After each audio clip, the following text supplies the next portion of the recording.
And welcome back, guys, to the recap of the penultimate round of the Croatian Team Chess Championship. Today was round number 8, which means that the tournament is coming to an end. Tomorrow is the final round, round number 9. And today I was facing off against the Polish Grandmaster Szymon Gumularz with a rating of 2584. He did recently breach the 2600 barrier. He had an amazing tournament in the FIDE Grand Swiss where he drew against Firouzja and beat many strong players there. So he's obviously in pretty good shape. Also in this tournament, he's gaining, I think, around 10 rating points and is very close to breaching the 2600 barrier once again. I actually know him quite well. We used to play in the same team in the German Bundesliga, and now currently we are playing in the same team in the Czech League. So we know each other well from the team competitions, and also we've played against each other already a couple of times. Most of the games ended in a draw.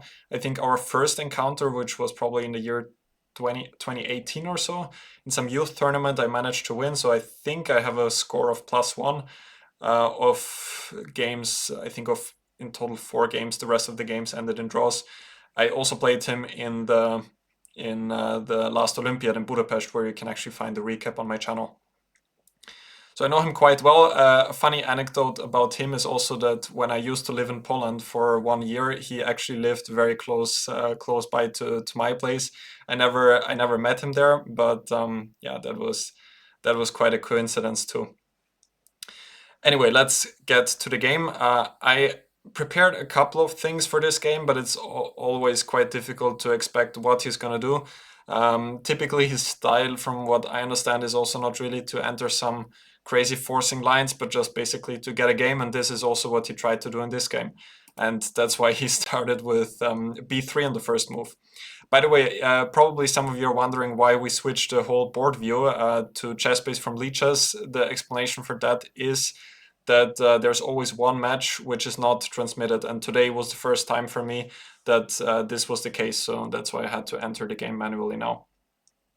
So he played the Larsen opening with b3, and I was thinking here for a couple of minutes, since, well, this was not on my preparation list today, which system I'm gonna choose, and in the end I went for d5, because those lines after e5, bishop b2, knight c6 tend to be quite tricky. Like nowadays people play c4 here as well, and there's some modern theory in some lines like this, and it tends to get quite sharp here. I remember some things like that, where black often has to sacrifice the g7 pawn.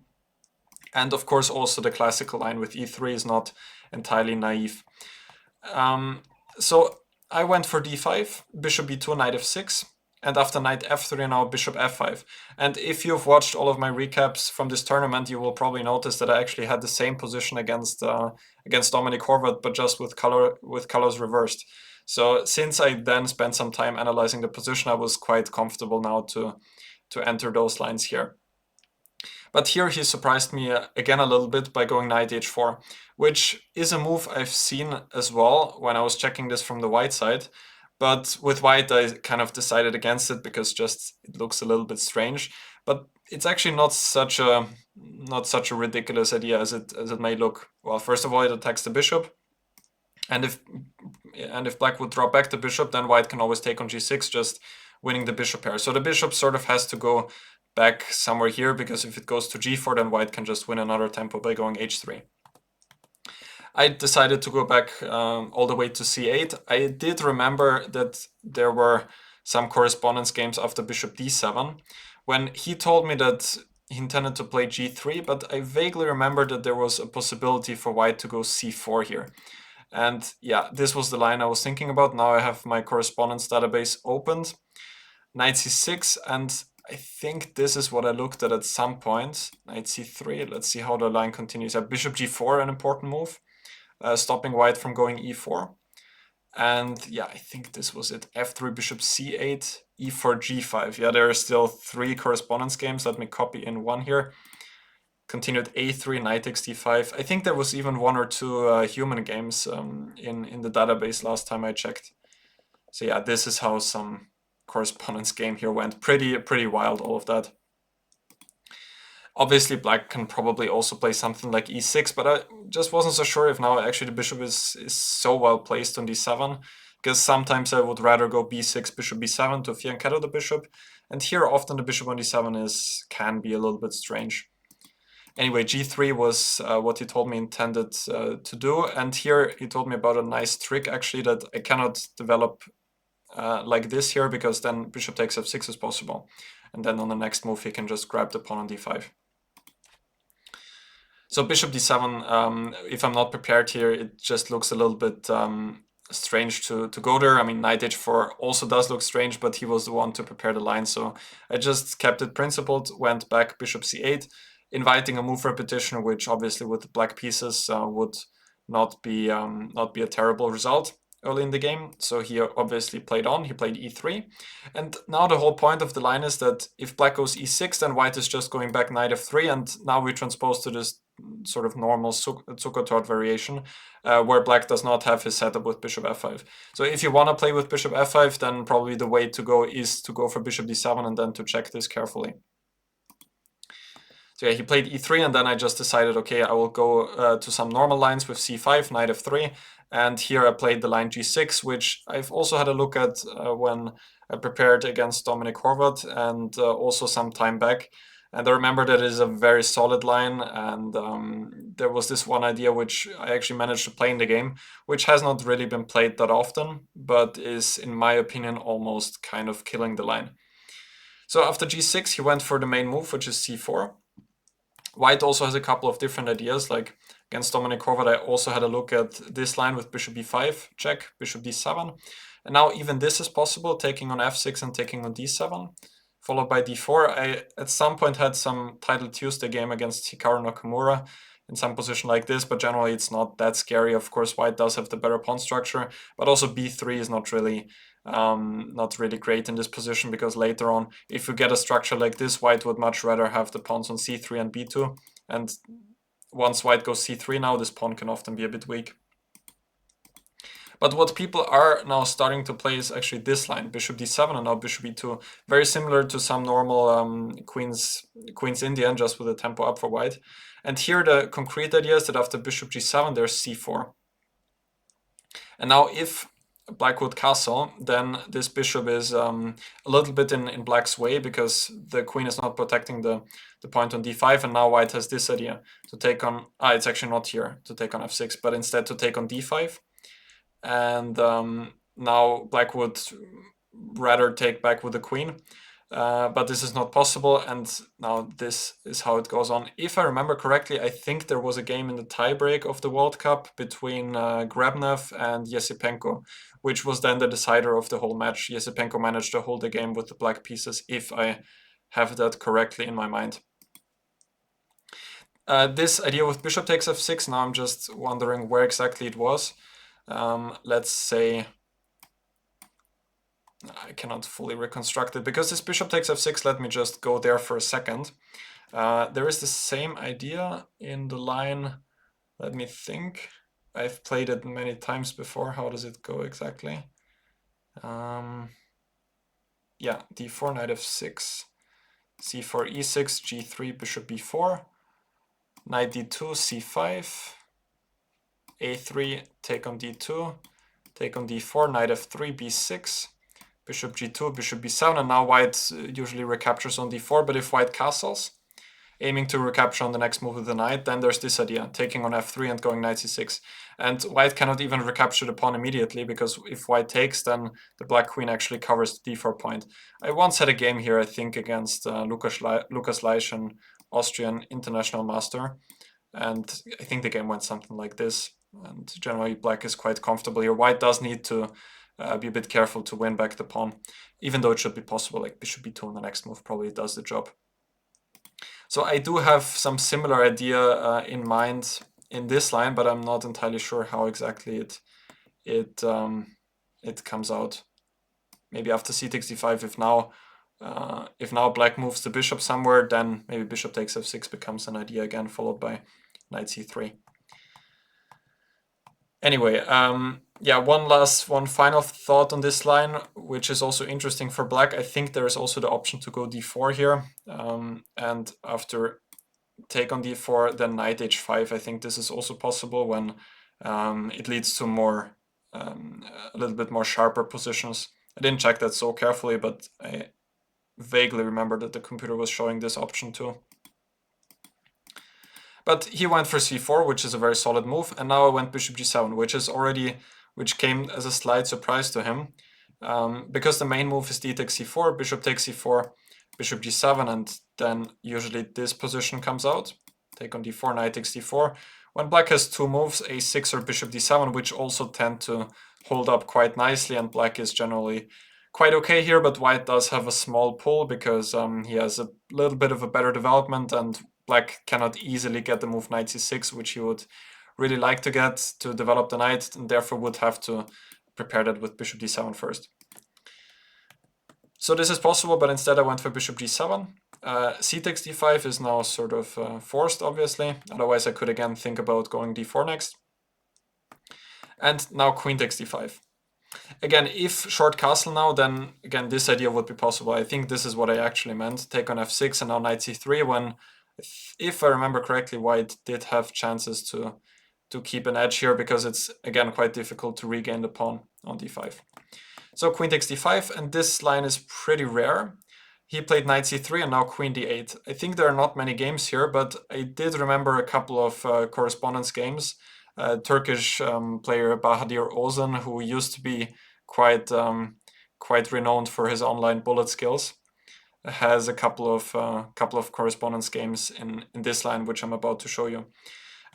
One last thing here, if white doesn't go for knight c3, but instead bishop c4, now I could transpose back to the main line with queen d8, which is possible, but I would also have the extra option queen d6, which might give me a better version. I wasn't quite sure about this in the game, but let's say short castle, d4, c takes d4, knight takes d4. Like the queen on d6 can also be a little bit strange sometimes, because it could run into bishop a3, but generally it's hard to believe that it's a better version for white with the queen already being on d6. So here he went for knight a4, and now I was basically out of book. The only line I kind of remembered here was the move knight e4, and this is how the correspondence games went. b6 now, protecting the pawn on c5. I cannot take because g7 is hanging. And now after all of the trades on f6, now the move d4, and now knight d7. This is as much as I remembered, a little bit further too, but this was kind of a key position, because if black takes on d4 first, then white has this annoying move, bishop b5 check, bishop d7, and now knight takes d4. I didn't know all of that, but I just analyzed it now and wanted to show it to you because I thought the line was quite instructive. Now I cannot castle because white has queen f3 with concrete issues, because the rook on a8 is basically undefendable. And if black takes on b5, then after knight takes b5, the position tends to be a bit uncomfortable for black. Still have to go for knight a6, but even some of the endgames are not so easy, because white's knight is much more active than black's, and the rook is kind of tied to the defense of the a7 pawn. So instead knight d7 would be quite precise here, bishop b5, short castle, and now bishop b7, and the only thing white can try here, otherwise I could probably take on d4 next, is bishop takes d7, followed by d takes e5, when this endgame could be a little bit more pleasant for white, because the c5 pawn would be weak. But instead there's this move, queen b5 here, and this is how at least one of the correspondence games concluded. Stefan Salzmann against Bahadir Ozan. Funny thing is that Stefan Salzmann was one of the first people to actually comment on my YouTube channel, so I definitely remember that. And it's funny that he's also playing correspondence chess, actually on a quite a high level, 2200. So the point is here, after c takes b6, rook fd8, and on the next move black could take on f3 when white's king is going to be quite weak. And also it's not even easy to find a place for the queen, because if the queen goes to the c file, then even rook c8 comes with a tempo on the next move.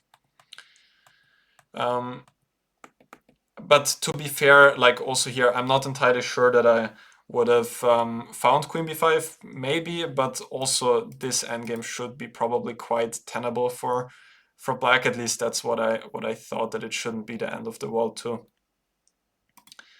Yeah, that's how the line goes if you follow the computer until the end. But he went knight a4, attacking c5, now b6, and now d4. And now I realize that I sort of have to be fine. It's just important here to start with short castle, not with bishop b7, because this would run into bishop b5 check, with some difficulties for black, because knight d7, knight c6, and I have to give up the bishop pair and probably even have some concrete difficulties there. So I went short castle first. Now if queen f3, I have queen d5. That's an important idea. So he started with bishop e2, bishop b7, and now bishop f3. And here I was thinking for a bit and in the end just decided to take on f3. Instead, I also had a feeling that knight d5 should be fine, but I just didn't want to allow any tricks here. Turns out that there's actually nothing there.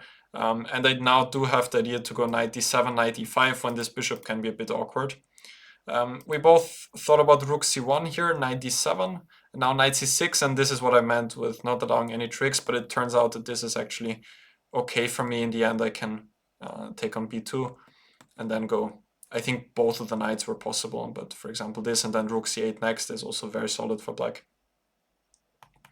In the game I briefly thought about something like this here, but it just doesn't really work. I think I can go back with the bishop and then knight e5 is coming.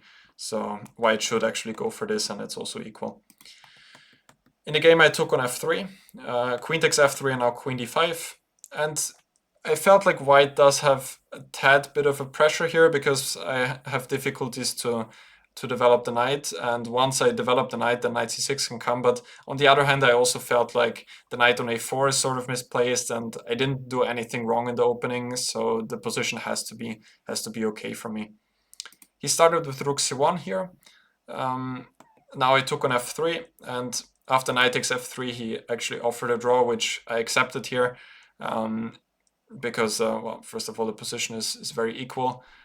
Second of all, my opponent was high rated. Third of all, I had the black pieces. And finally, the last round tomorrow starts at 9:30 in the morning. So I really appreciate now having kind of a quick draw to recharge my batteries and also to get some preparation in before the morning round tomorrow, because this is going to be quite difficult since I typically sleep a bit longer than the game, which is going to start at 9:30 tomorrow. So in this position, after I traded, we both were thinking about g takes f3, which does keep the knight on d4. But on the other hand, again, black's position is very solid. I intended to go knight d5. And if king e2, even the important idea was to just give away this bishop on g7. Like I was really ready to just take on d4, go something like rook d8, followed by f6, king f7. And even though I cannot immediately develop my knight, it's also not really clear what white does. This knight is not really taking part in the game, and once white goes to c3, then I can also take and then probably develop my knight pretty quickly.